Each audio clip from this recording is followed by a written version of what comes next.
कुम्हार जी, हमें इन सब के बदले में घड़े चाहिए। हाँ हाँ, शीघ्र दीजिए। आश्रम के सभी मटके फूट चुके हैं। वो तो ठीक है, परंतु ऐसा हुआ क्या? कोई भूचाल आया था कि आश्रम के सारे घड़े एक ही दिन में टूट गए? भूचाल ही समझिए। कुछ उद्दंडी बालकों ने उपद्रव मचा रखा है आश्रम में। नए घड़े तो मिल जाएंगे, पर उनके बदले इतना अनाज चला गया। अब खेतों में और अधिक परिश्रम करना पड़ेगा। हाँ बहन, इस वर्ष की फसल बहुत ही परिश्रम मांगेगी। बालकों की उद्दंडता पर अंकुश रहना चाहिए। कब समझेंगे कि जब कोई बिना विचार किए कार्य करता है तो परिणाम पूरे समाज को भुगतना पड़ता है।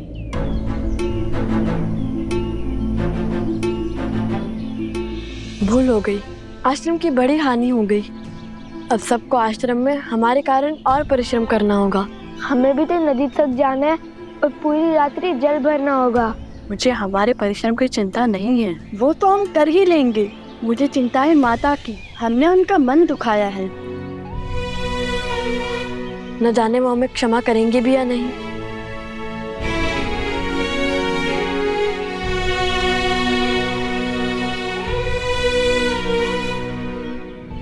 नन्हे बालक हैं, आश्रम के बाहर कैसे जाएंगे? उद्दंडता की है तो दंड तो भुगतना ही पड़ेगा। आश्रम की सीमा को लांघकर घनघोर जंगल में जाना पड़ेगा।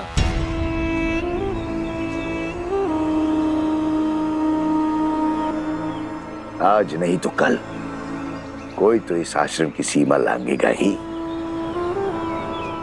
और उसे सीढ़ी बनाकर मैं पहुंचूंगा सीता तक।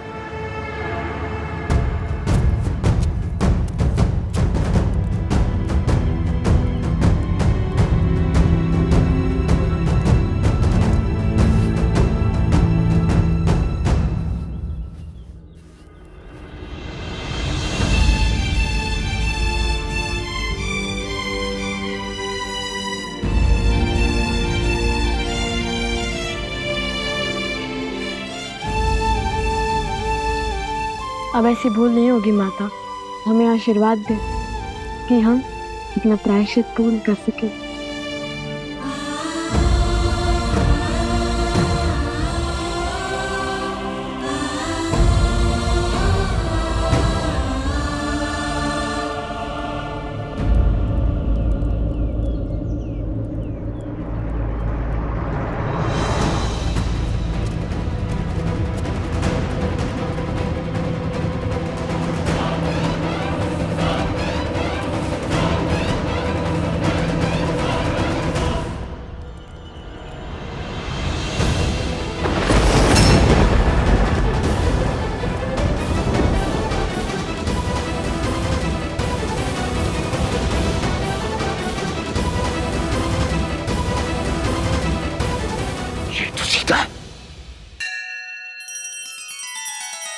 श्री रामचंद्र कृपालु भजु मन हरण भव भय दारुणम। नव कंज लोचन कंज मुख कर कंज पद कंजारुणम।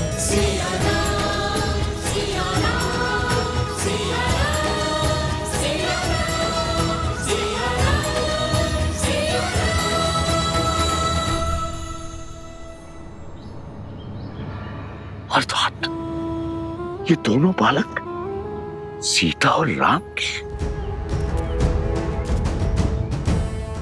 अद्भुत, अद्भुत।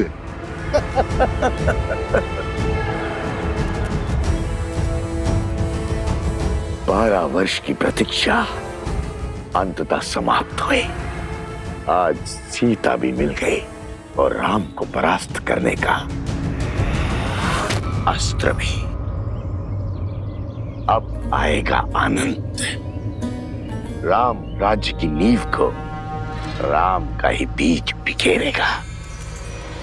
इसे कहते हैं प्रहार। हाथ भी राम की और गाल भी राम का। माता आश्रम में है तो क्या हुआ, पुत्र तो आश्रम से बाहर आ गए।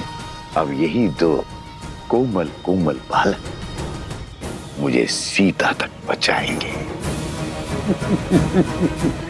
राम, सिया राम।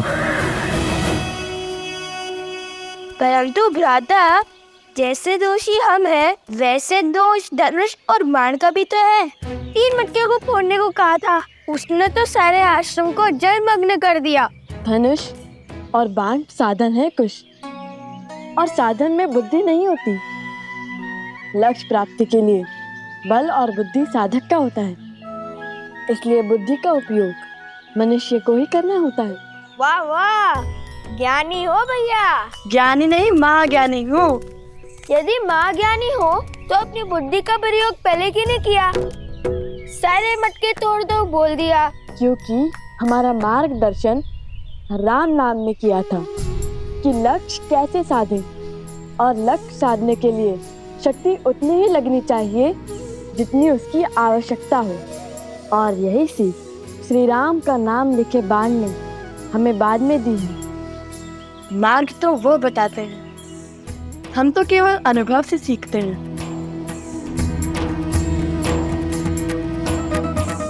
मैं भी अनुभव से बोल रहा हूँ भैया।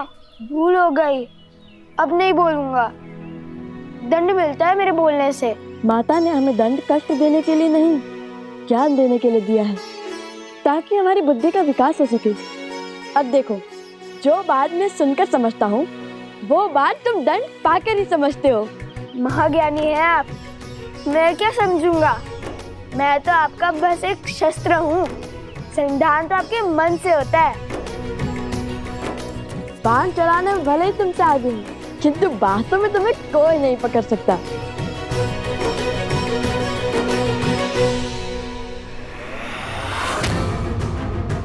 सीता तक पहुंचना है तो उसके पुत्रों को वश में करना होगा। आपके उत्तराधिकारी धर्म और कर्तव्य के पथ के लिए सच हो रहे हैं आर्य। दोनों जितने नटखट हैं उतने ही पराक्रमी भी हैं। अपने पिता की मर्यादा और पूर्वजों के मान का भार उठाने के लिए शीघ्र ही तैयार होंगे आपके लवकुश।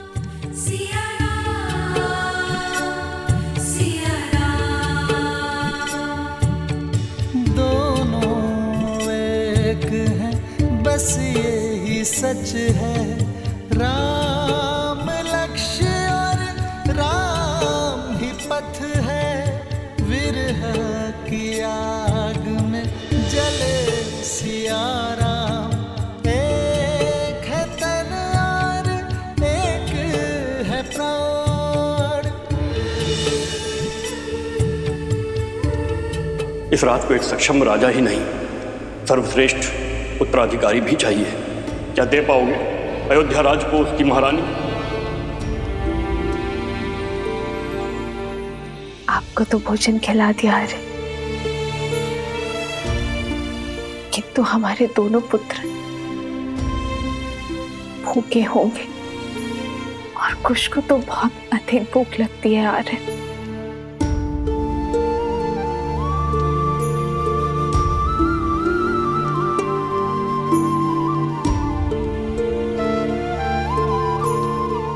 माना संतान की दिशा और दशा माता की कठोरता निर्धारित करती है, किंतु फिर भी उन्हें इस समय वन में भेजना उचित नहीं था। वन देवी, वन पशुओं से भरा है, उस पे असुरी शक्तियां। लवनासुर अवश्य मर चुका है, परंतु अभी भी असुरी शक्तियां आश्रम के चारों ओर मंडरा रही है, अवसर की प्रतीक्षा में।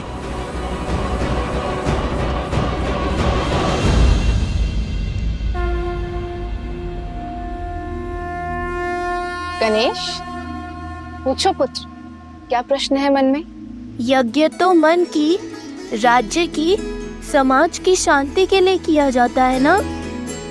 फिर उसमें बैठे राजा के लिए पत्नी का साथ क्यों अनिवार्य है? श्री राम तो स्वयं नारायण है, वो यज्ञ से नहीं, यज्ञ उनसे पवित्र हो जाएगा ना?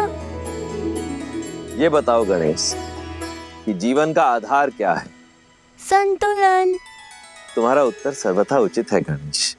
ये संसार, ये प्रकृति संतुलन पर ही आधारित।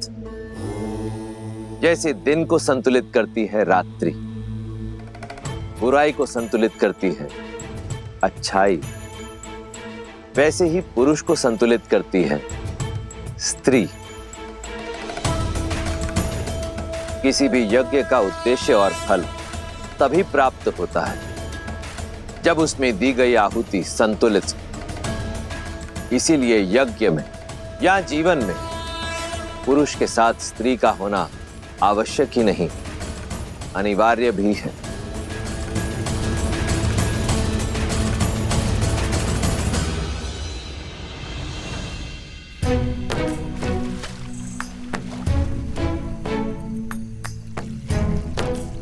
ये क्या कर रहे हो कुश?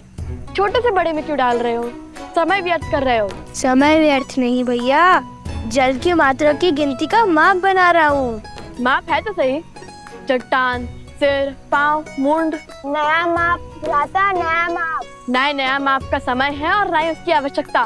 तुम समय व्यर्थ कर रहे हो। पात्र भरो। हम यहाँ दंड स्वरूप आए, जल क्रीड़ा करने नहीं। क्या भैया, दंड तो पूरा कर रहे हैं ना। अब ऐसा भी बंधन नहीं था कि दंड भोगते भोगते थोड़ा सा आनंद और अभ्यास भी ना किया जाए। अभ्यास ठीक है, परंतु आनंद करने में यदि समय व्यर्थ करोगे तो कैसे होगा? अभी हमें सरोवर से आश्रम के कितने चक्कर लगाने हैं। जब हम चक्कर लगाएंगे तब मैं अंतर मापने का नया तरीका खोजूंगा।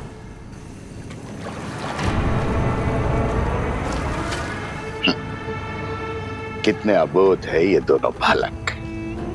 पुनः आश्रम नहीं पहुंचेंगे तो माता को तो ढूंढने बाहर आना ही होगा।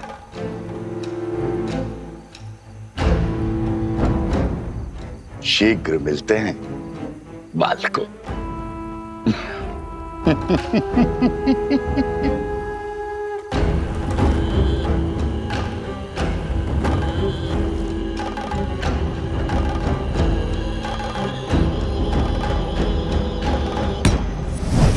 क्या आदेश है राक्षस श्रेष्ठ? किसे सताना है? रहोगे राक्षस के राक्षसी।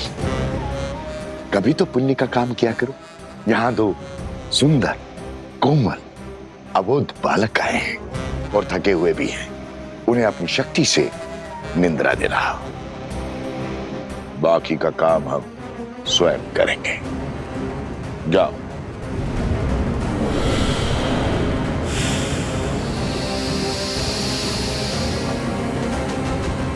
पच्चीस, 26।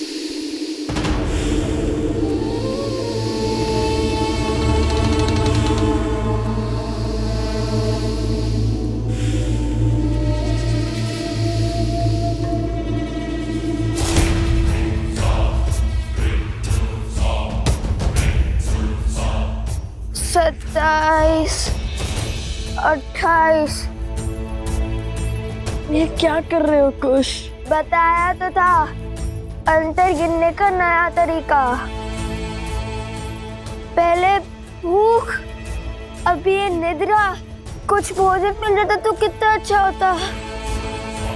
नहीं, 41। जब तक ये कार्य पूर्ण नहीं होता तब तक ना ही हम भोजन कर सकते हैं और ना ही निद्रा ले सकते हैं। नहीं तो माता के मन को ठेस पहुंचेगी। चलो मैं तुम्हें वो प्रसंग सुनाता हूँ जिसे सुनकर तुम्हें सदा हंसी आती है कि कैसे हनुमान जी ने अपनी पूंछ से लंका में आग लगाई थी। सुनाओ। यदि रोकूंगा तो आप रुकोगे तो नहीं। सुनाई दीजिए।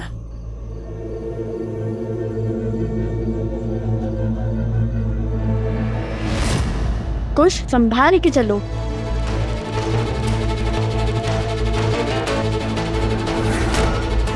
कुश,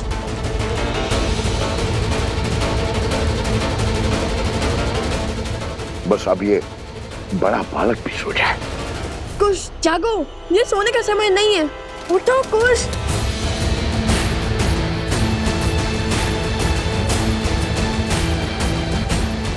कुश जागो, कुश।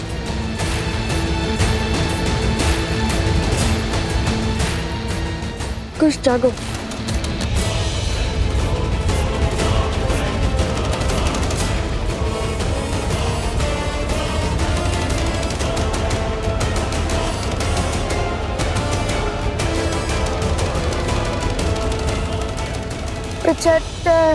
गिनती बोलने की जगह श्री राम का नाम लो, भूख भी मिट जाएगी और निद्रा भी।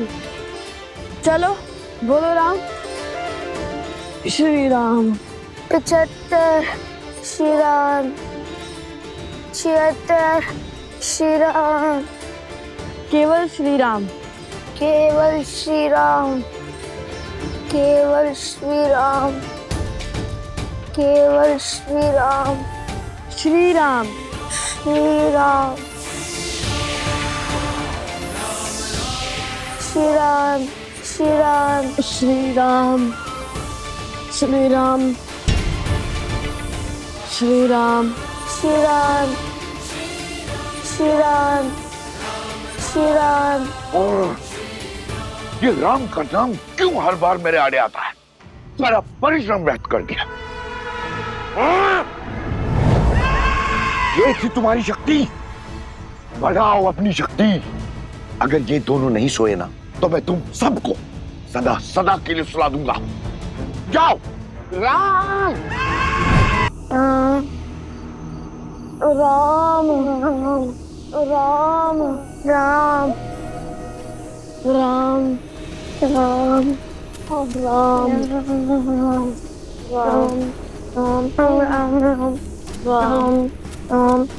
राम राम।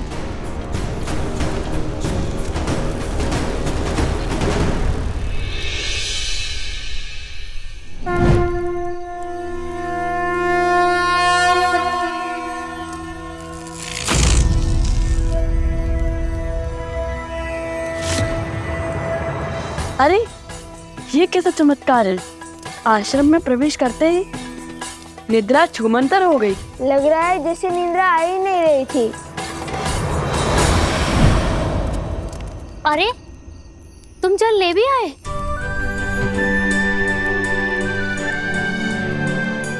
लाओ लाओ हमें दो।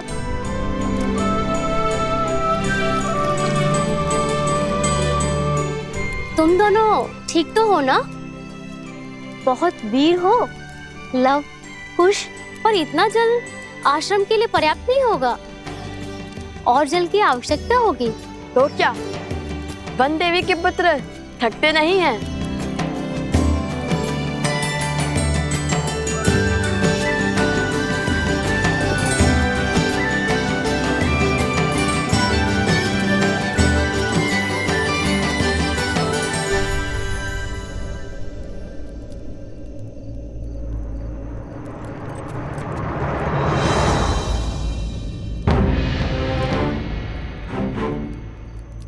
ये कैसा चमत्कार है? आश्रम की सीमा के बाहर निकलते ही निद्रा आने लगती है और भीतर आते ही निद्रा छूमंतर हो जाती है। बात तो उचित है भैया, लेकिन अब क्या करें? केवल श्री राम का नाम लेते हुए आगे बढ़ते रहे क्या? नहीं नहीं, हम राम भक्त हैं। हम वो करेंगे जो श्री राम करते, अपने ज्ञान और अपनी बुद्धि का प्रयोग। और मेरे ज्ञान के अनुसार ये कोई असुरी माया है जो आश्रम के भीतर प्रवेश नहीं कर पा रही।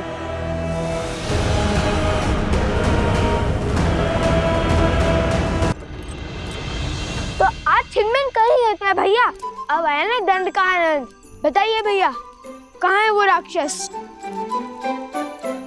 जो दिखेगा ही नहीं उस पे लक्ष्य कैसे साधोगे?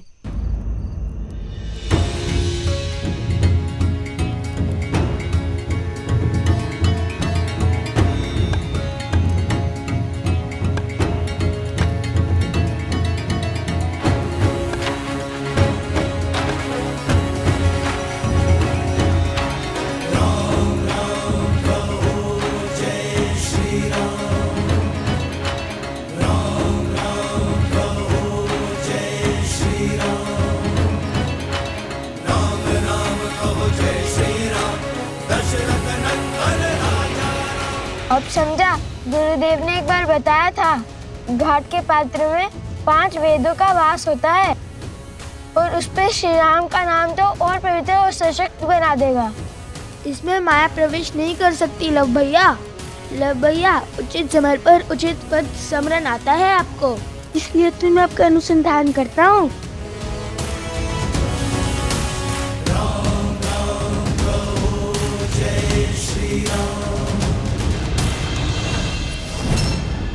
एक और अवसर है तुम्हारे पास, लगा दो अपना सारा बल, पात्र में प्रवेश करो और निंद्रा धोने। आप तो जानते हैं ना, राक्षसी माया वर पात्र में प्रवेश नहीं कर पाती और प्रयास भी करे तो असंभव है, क्योंकि उन पे राम का नाम लिखा है। राम?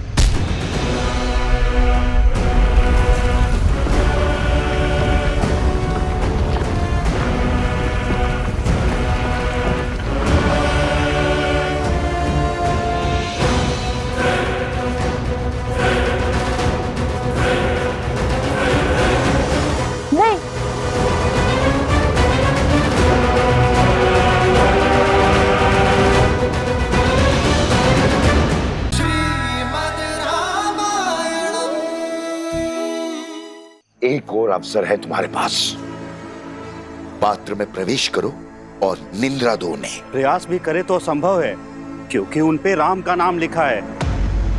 राम?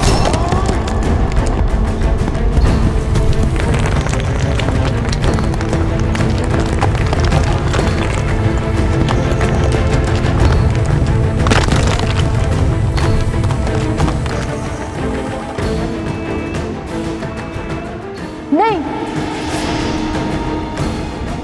घड़ा मत उठाना।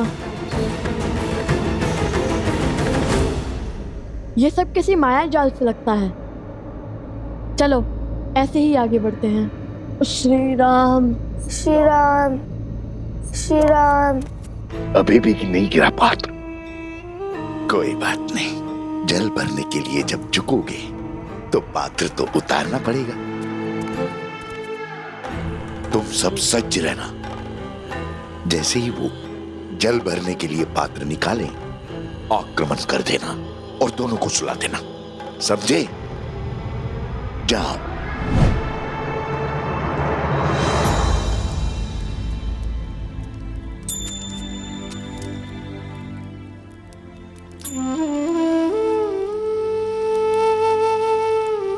जानता हूं तुम्हारे मन में क्या चल रहा है, लव और कुश। अब आपसे क्या छिपा है? मैं जानती हूँ मेरे दोनों पुत्र वीर हैं, पराक्रमी हैं, किंतु उतने ही नटखट भी हैं। इसलिए मैंने उनको दंड स्वरूप आश्रम के बाहर भेज दिया, जल लाने के लिए। अंधकार है और असुरी माया पूर्णतः नष्ट नहीं हुई अब। क्या मैंने उचित किया? कोसल राज्य का भविष्य हैं वो दोनों, पराक्रमी तो होंगे ही। नाविक की योग्यता की पहचान चक्रवात में ही होती है, स्थिर जल में नहीं बंदेवी। तुम्हारे पुत्रों ने आश्रम में रहकर बहुत कुछ सीखा है, किंतु अब समय है बाहर के संसार को जानने का, उसे समझने का। मुझे आपके कहे हर शब्द पर और अपने पुत्रों के शौर्य पर पूरा विश्वास है, और अब तो मुझे प्रतीक्षा है केवल उस क्षण की जब मेरे पुत्र अपने पिता, अपने पूजने से मिलेंगे, प्रभु श्री राम से मिलेंगे। तथास्तु। और लव कुश की चिंता छोड़ दो बंदेवी। अपने पिता और माता की भांति उनमें भी हर संकट का हल खोजने का सामर्थ्य है।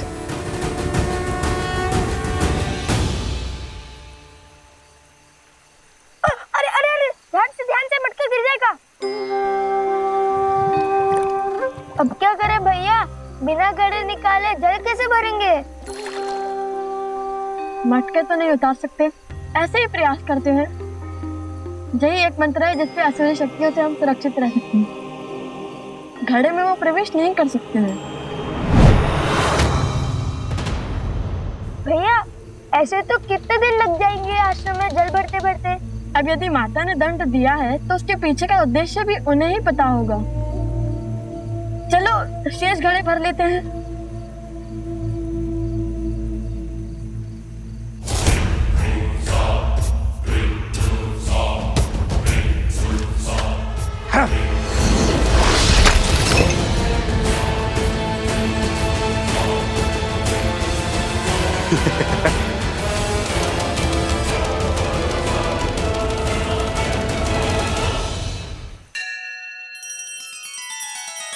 श्री रामचंद्र कृपालु भज मन हरण भव भय दारुणम नव कंज लोचन कंज मुख कर कंज पद कंजारुणम। सिया राम, सिया राम, सिया राम, सिया राम, सिया राम, सिया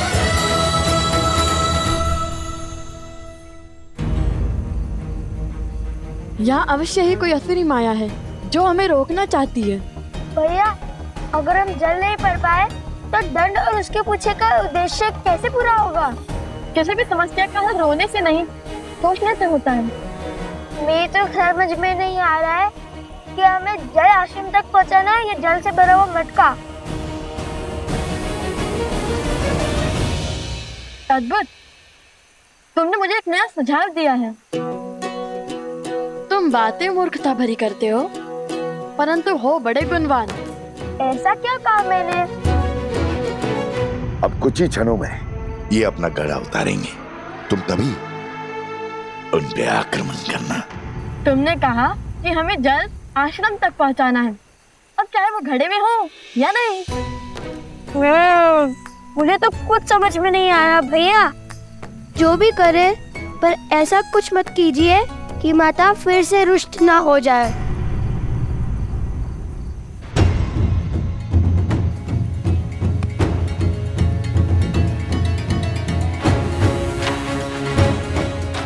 तुम चिंतित न हो, तुमने जो सुझाव दिया है उससे माता प्रसन्न नहीं होंगी, दुखी नहीं।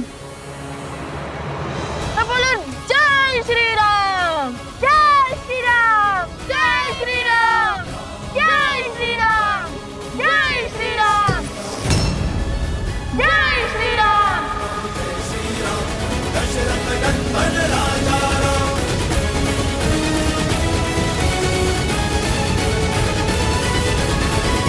यदि हम दोनों साथ जाएंगे तो वो त्याग नहीं, समस्या से भागना होगा। आर्य, जिस क्षण महाराजा राम महारानी सीता को त्यागेंगे, उसी क्षण अयोध्या के सब दुख मिट जाएंगे। महाराजा राम महारानी का त्याग करना होगा। राम इस राज को एक सक्षम राजा ही नहीं, सर्वश्रेष्ठ उत्तराधिकारी भी चाहिए। बिना युगल आहुति के न यज्ञ पूर्ण होता है और ना ही उसका फल मिलता है।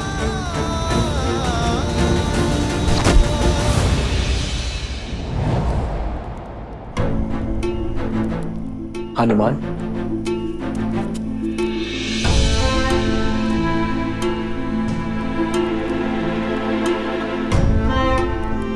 क्या बात है हनुमान, तुम्हारे मुख पर व्याकुलता? प्रभु, सहस्त्र रावण के पुत्र चंद्रबाहु ने वानर राज सुग्रीव की पुत्री त्रिनावती का अपहरण कर लिया है। इस कारण महाराज सुग्रीव के राज्य में बहुत अशांति फैल गई है। इस विपदा से निपटने के लिए महाराज सुग्रीव आपका परामर्श और आपकी सहायता चाहते हैं।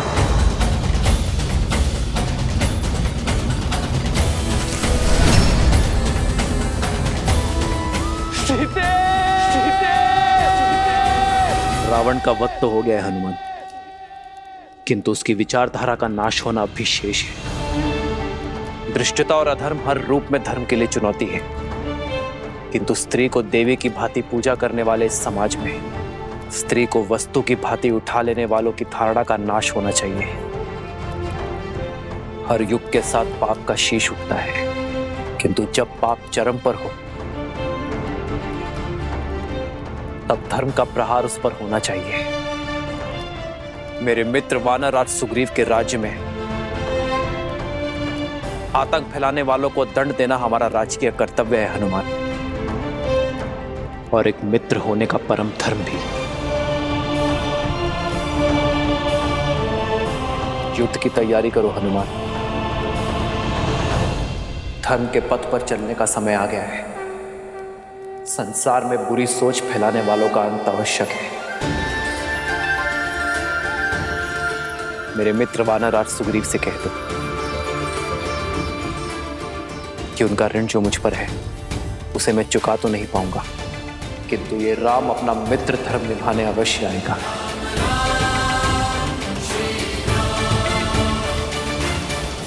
वंदेरी, वंदेरी, वंदेरी। क्या हुआ कुमुदनी? पूछे मत, आइए देखिए क्या किया है आपके लवकुश ने। अब क्या कर दिया लवकुश ने? देखिए।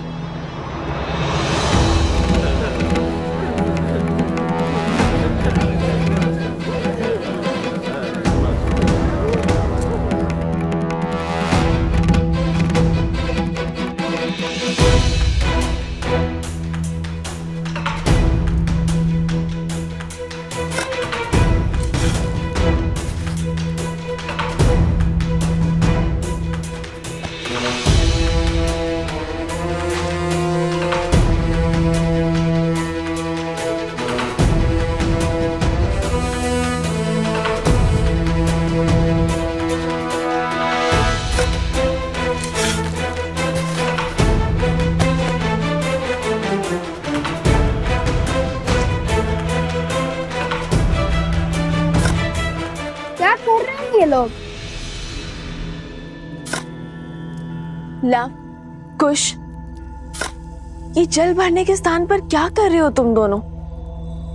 यहाँ और ये सर पर मटके। सब बताते हैं माता, सब बताते हैं, बस कुछ क्षण रुक जाइए।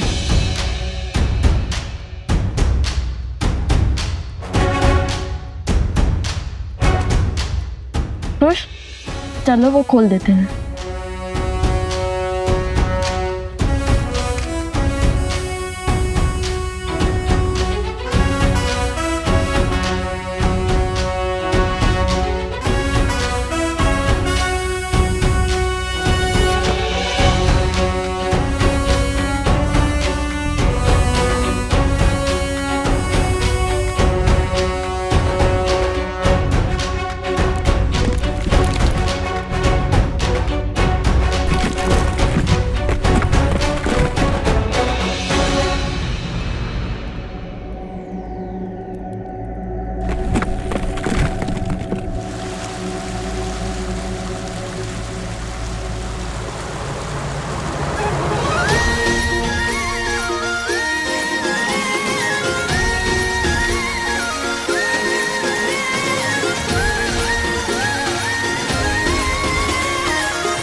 क्षण भर पहले जल की एक बूंद नहीं थी और अब देखो पूरी की पूरी नहर बन गई है।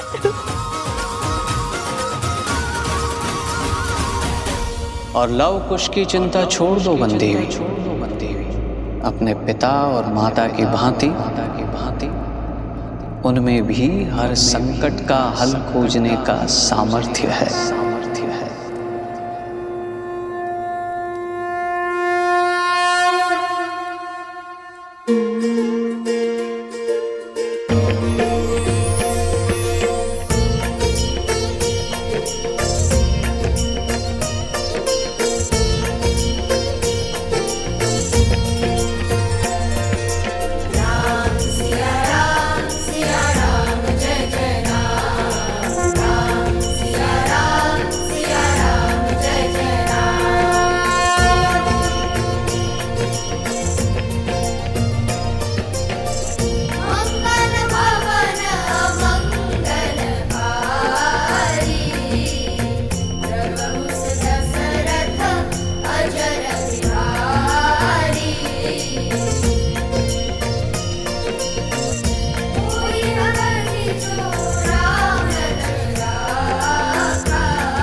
माता, पता है भैया ने क्या सोचा कि नदी के पास जाने से अच्छा नदी को यहाँ भी बुला दिया जाए।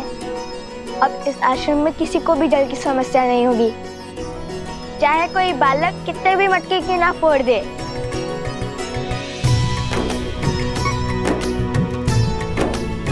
कार्य मेरा था, परंतु सुझाव कुश का।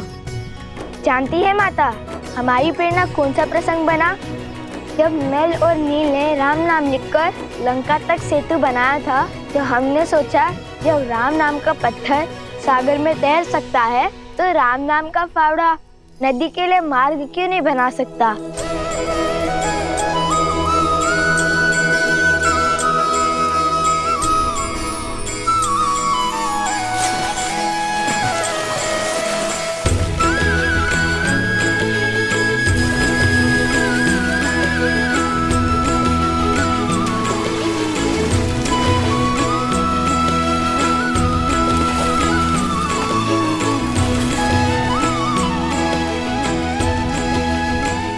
ईश्वर ने लव कुश के भविष्य में क्या रचा है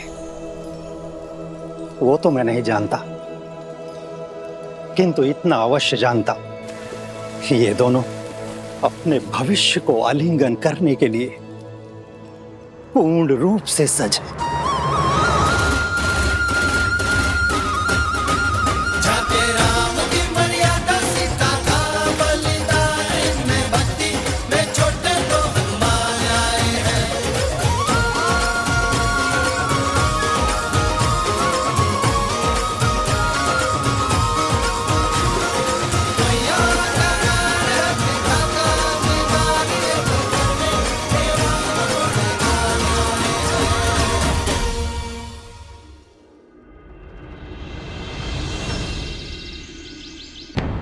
माना कर्तव्य महत्वपूर्ण है राम, परंतु अश्वमेध की घोषणा करके उसे रोक देना अशुभ भी है और अपयश कारक भी। अश्वमेध यज्ञ अवश्य होगा आचार्य।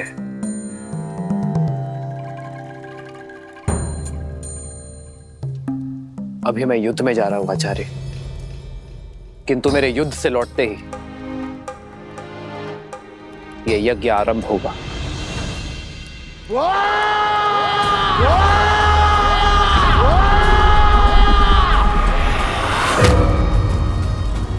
सहस्त्रमुख रावण पराजय के बाद पीछे नहीं हटता और प्रचंड शक्ति से वार करता है। अश्वमेध यज्ञ कदापि नहीं होगा, राम राज्य कभी स्थापित नहीं होगा।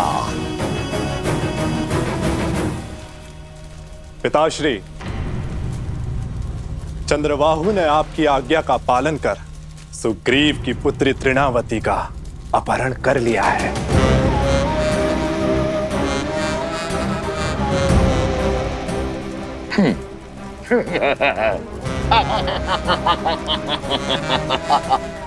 कैसे कैसे बचोगे राम मेरे इस प्रहार से?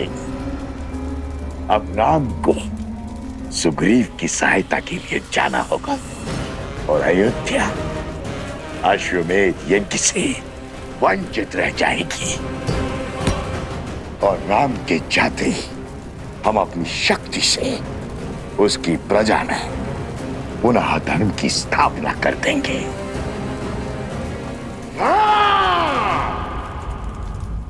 केवल आपके लौटने से क्या बात बन जाएगी महाराज? धार्मिक बाधा तब भी रहेगी। इस युद्ध से लौटकर इस समस्या का हल अवश्य होगा आचार्य। अर्थात आप दूसरा विवाह करेंगे?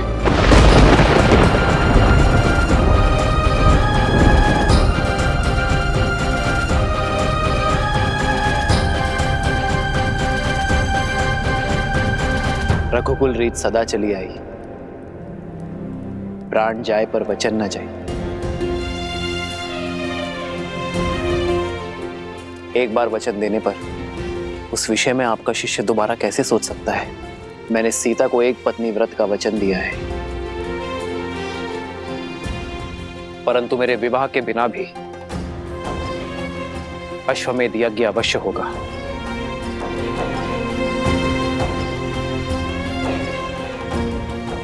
राजा का सपत्नी यज्ञ में बैठना आवश्यक है ना। मैं युद्ध से लौटते ही भरत को अयोध्या का महाराज घोषित कर दूंगा।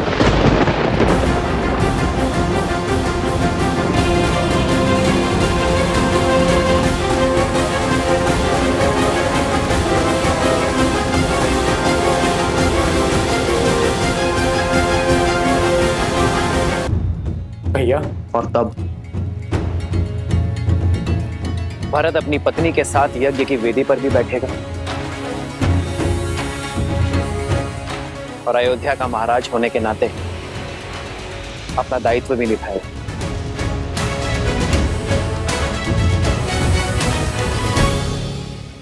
ये क्या कह रहे हैं आप भैया?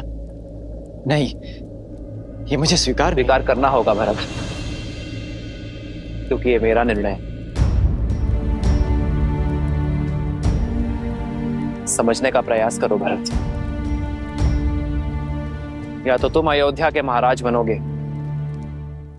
या सीता का ये राम किसी और का पति।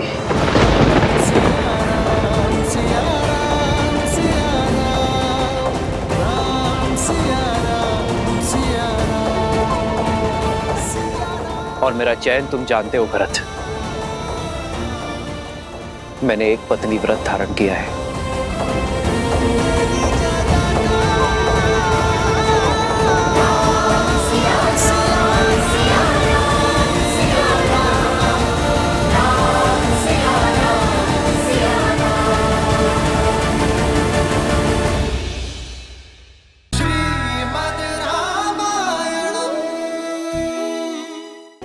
आगे बताओ ना। जब तुम नदी के पास पहुँचे फिर क्या हुआ? फिर क्या, नदी के पास पहुँचते ही हमने राक्षसों को देखा। सच? कितने राक्षस थे वहाँ? अरे वो दिखे ही नहीं, धुएं थे धुआंधार कह लो। उन्हें भला कैसे गिन सकते थे? एक भी हो सकते हैं और अनेक भी। सच? फिर तुम्हें भय तो बहुत लगा होगा ना? भय? और मुझे जो भय को भयभीत कर दे वो खुश हूँ मैं। मायावी राक्षसों को देखते ही मैंने सोच लिया था अपने प्राण दे दूंगा, पर अपने भैया के प्राण को कोई संकट नहीं आने दूंगा। और मैंने बिना विलंब किए यूं बाण उठाया और हर आदमी पर अपने प्रहार का प्रकोप बरसाया। अच्छा, उस समय तो आंखों से आंसू निकल रहे थे और अब मुख से बड़े बड़े गोल उमड़ रहे हैं। फिर क्या हुआ? बताओ ना खुश। फिर क्या, भैया ने मुझे जगा दिया और मेरा सुंदर स्वप्न टूट गया। कहानियां बनाना तो कोई तुमसे सीखे।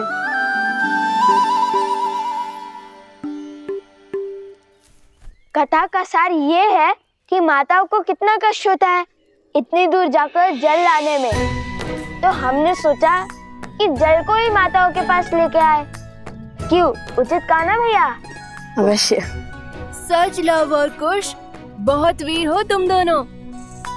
अब ये जल सदा आश्रम के पास रहेगा और वो राक्षस दूर।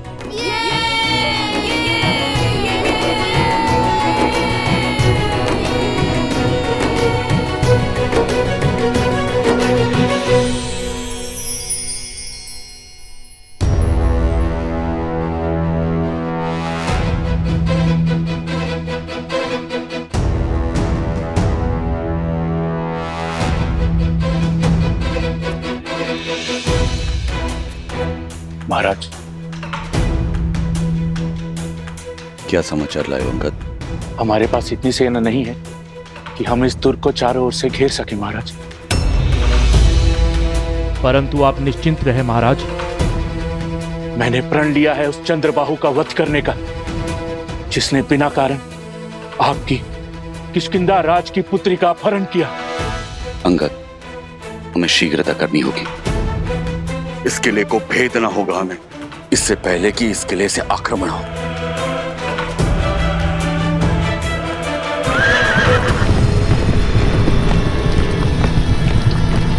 लगता है राक्षस आक्रमण करने वाले हैं महाराज। सैनिकों, सज्ज हो जाओ।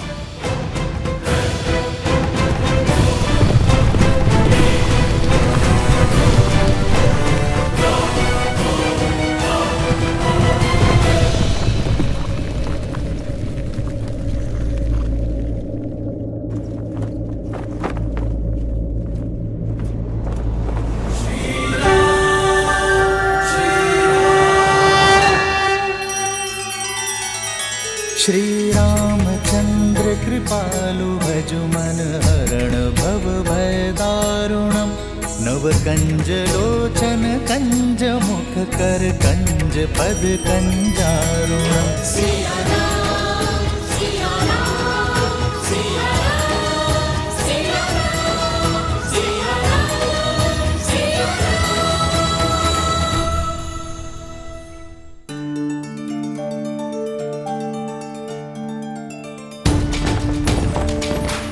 ये तो प्रभु श्री राम पधारे हैं।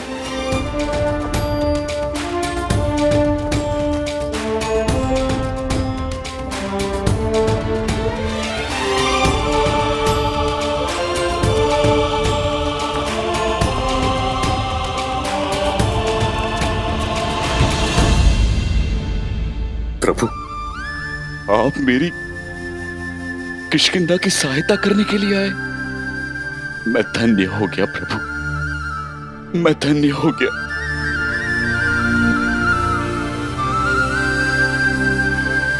प्रभु नहीं, आपका मित्र आया है।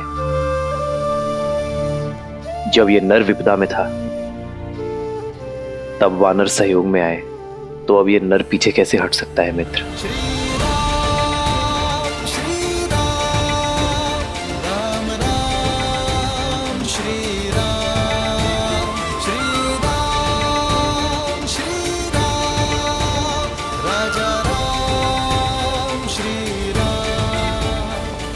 इस संसार की प्रत्येक नारी, चाहे वो माता हो, बहन हो, पुत्री हो या फिर पत्नी, प्रत्येक नारी सम्माननीय होती है। और फिर आपकी पुत्री मेरी भी पुत्री है मित्र। हमारी पुत्री का अपहरण करने का दुस्साहस जिसने किया है उसे दंड अवश्य मिलेगा।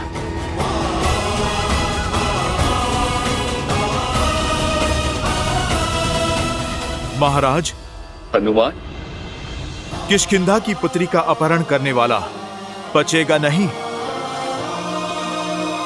प्रभु, आप मुझे आदेश दीजिए। अवसर देना हमारा धर्म है। तुम दूत बनकर जाओ और चंद्रबाहु को चेतावनी दो। कहो कि उसके पापों का दंड देने स्वयं अयोध्यापति आए और यह अंतिम अवसर है। यदि उसे प्राण प्रिय है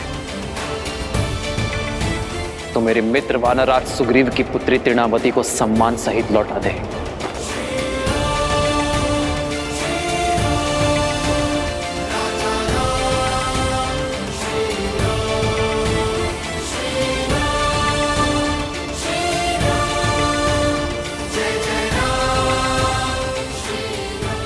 ये इस समाज, इस संसार का सबसे बड़ा दुर्भाग्य है कि हर युद्ध, हर शांति काल, मित्रता, शत्रुता, प्रेम, हर भाव में सदा ही नारी को, उसके अस्तित्व को, उसके सम्मान को लक्ष्य बनाया जाता है। दुर्बल स्वयं को शक्तिमान घोषित करने के लिए सदा ही नारी को शोषित करता है, उसका अपहरण कर उसकी गरिमा का हनन करता है। मैंने लंका युद्ध के समय कहा था कि ये युद्ध केवल मेरा नहीं, ये युद्ध हम सबका है। हमें हमारी बहन, हमारी पुत्री, हमारी पत्नी, हमारी माताओं के सम्मान के लिए लड़ना होगा। और आज ये युद्ध हम सब फिर से लड़ेंगे। संसार का हर पापी क्षमा का भागीदार है, किंतु नारी पर अत्याचार करने वाला अक्षम्य है।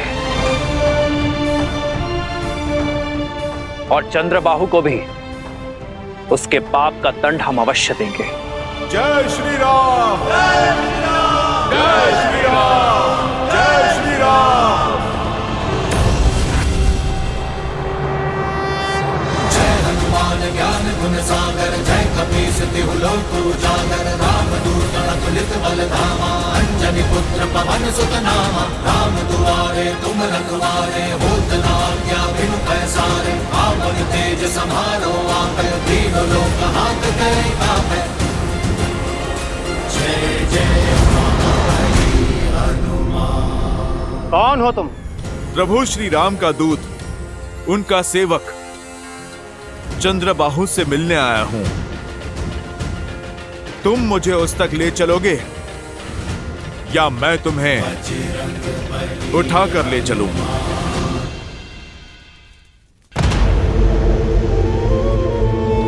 आओ वानर, बोलो क्या संदेश लाए हो?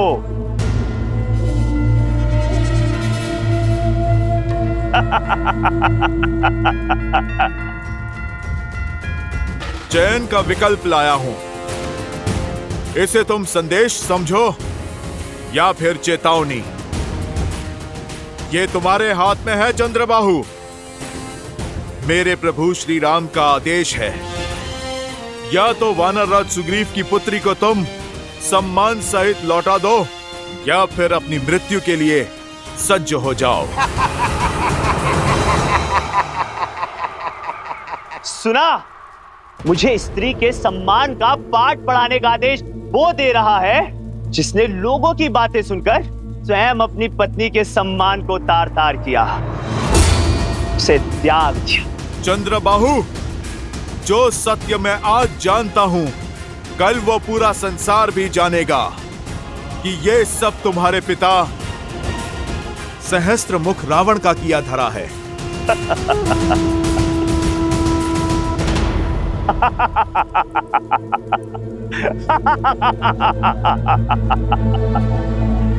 साफ, दान, दंड, भेद। युद्ध को जीतने के लिए शत्रु को युक्ति लगाने का पूरा अधिकार है। उसका प्रयोग मेरे पिता ने भी किया, तुम भी करो। जाओ, मेरी पत्नी के विरुद्ध बातें फैलाओ। किसने रोका? मैं उसका सत्य जानता हूं। अब तुम ही बताओ, स्वयं को लोक अपवाद से बचाने के लिए जिसने अपनी पत्नी को त्याग दिया, वो स्वार्थी है या फिर कायर? जिसने अपनी पत्नी को मरने के लिए वन में छोड़ दिया, उसको क्या अधिकार है कि वो किसी और की स्त्री या पुत्री को लौटाने का आदेश दे? दुष्ट, तूने मेरे भगवान को पापी कहा है। तू अवसर का नहीं, अंत का पात्र है।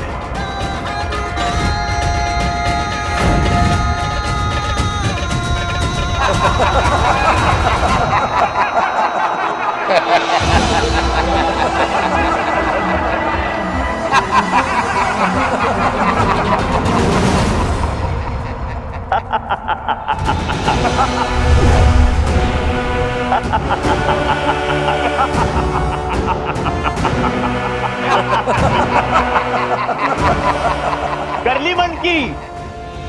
अब जाओ और जाकर कह दो अपने राम से कि इस संसार में चंद्रबाहु को मारने वाला कोई नहीं है, क्योंकि मेरी ढाल मेरी पत्नी का पतिव्रत है, और जब तक वो मेरी रक्षा करती रहेगी तब तक मैं अमर रहूंगा।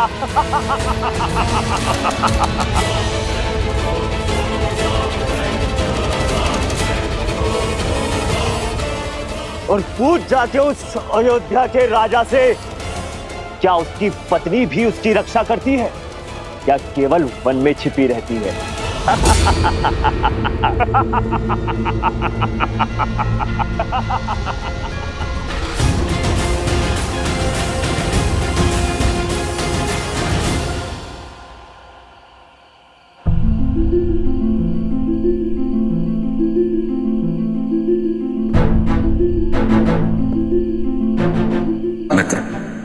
मुझे ना राज चाहिए ना संसार, मुझे केवल मेरी पुत्री चाहिए मित्र, केवल मेरी पुत्री।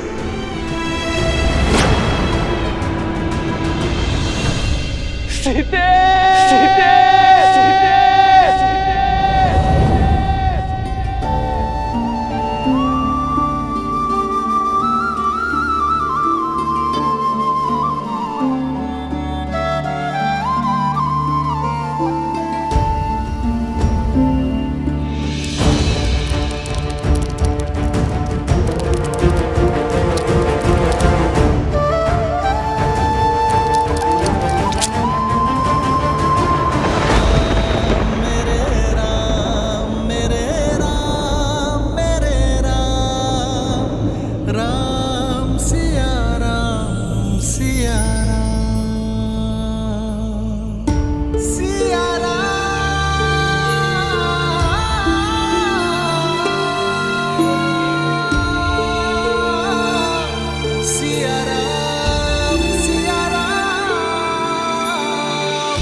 ये घाव तो केवल देह पर है सीते,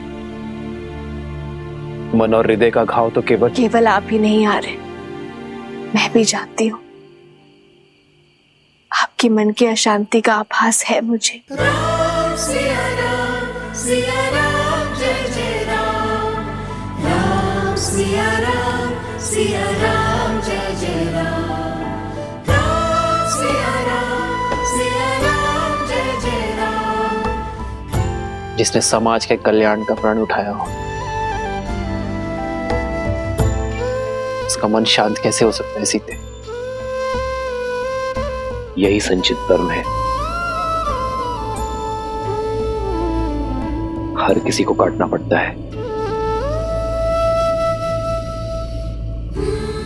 समाज के कटाक्ष, संसार के उलाहने को सुनकर अपने कर्म को प्राथमिकता देना कितना कठिन है आर्य नहीं जानती। और आपके हर संघर्ष की विजय पर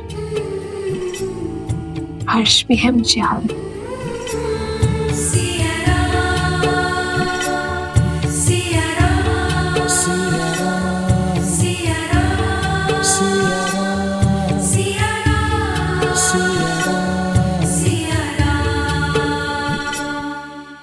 त्याग से बड़ा इस संसार में कोई तप नहीं है सीते। मुझे पूरा विश्वास है कि जीवन के हर कार्य में हम दोनों पूर्ण रूप से सफल होंगे।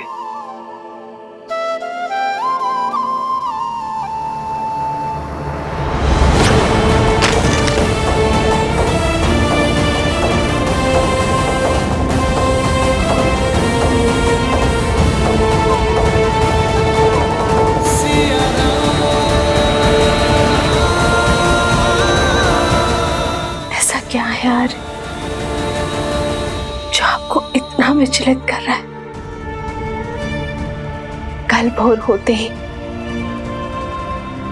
मैं भगवान वाल्मीकि का परामर्श लूंगी, वही मेरी उलझन को सुलझा सकते हैं। राम सिया राम।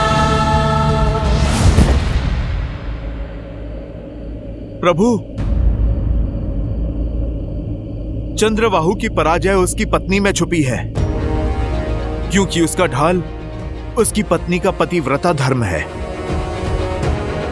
प्रभु, मैंने बहुत प्रयत्न किया, मैं कोई सूचना नहीं जुटा पाया। कल भोर होते ही हम युद्ध का शंखनाद करेंगे। हनुमान, तुम उसकी पत्नी के बारे में जानने का प्रयास करते रहो।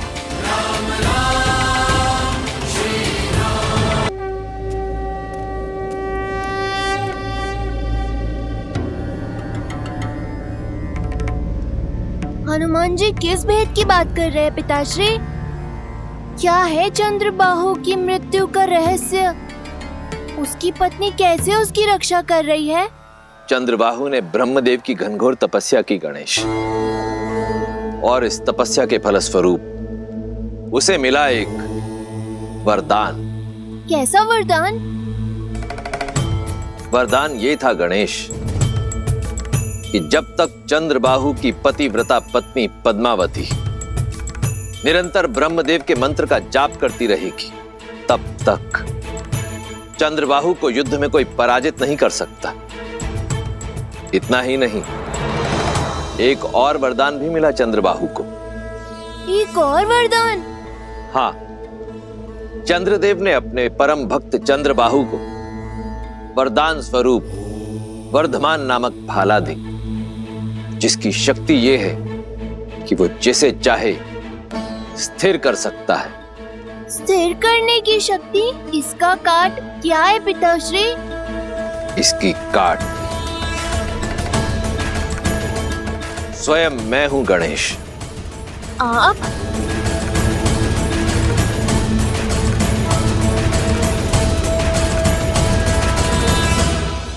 जो मन वचन और कर्म से जुड़े होते हैं, जो जगत कल्याण के लिए त्याग करने को तत्पर होते हैं, वो भावों की डोर से सदा जुड़े होते हैं। मन कहता है कि मेरे श्री राम दुखी है और इसी आभास की चिंता मुझे सता रही है। अब आप ही बताइए, मैं उनकी सहायता कैसे करूं? मुझे मार्ग दिखाइए प्रभु।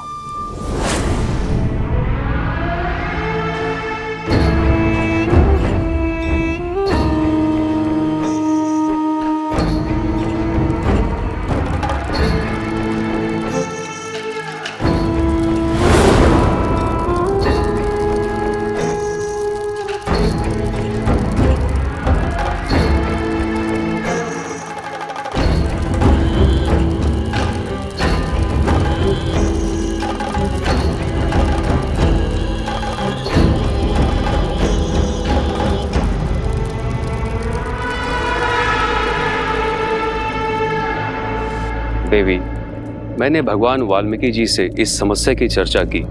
उनकी इच्छा है कि आप इस चिंता से मुक्त होने के लिए फल्गु स्नान का व्रत रखिए। फाल्गु व्रत? हाँ देवी, तनिक कठिन व्रत है। बिना अन्न जल के फल्गु नदी में कुछ दिन खड़ी रहो और मंत्र जाप करें।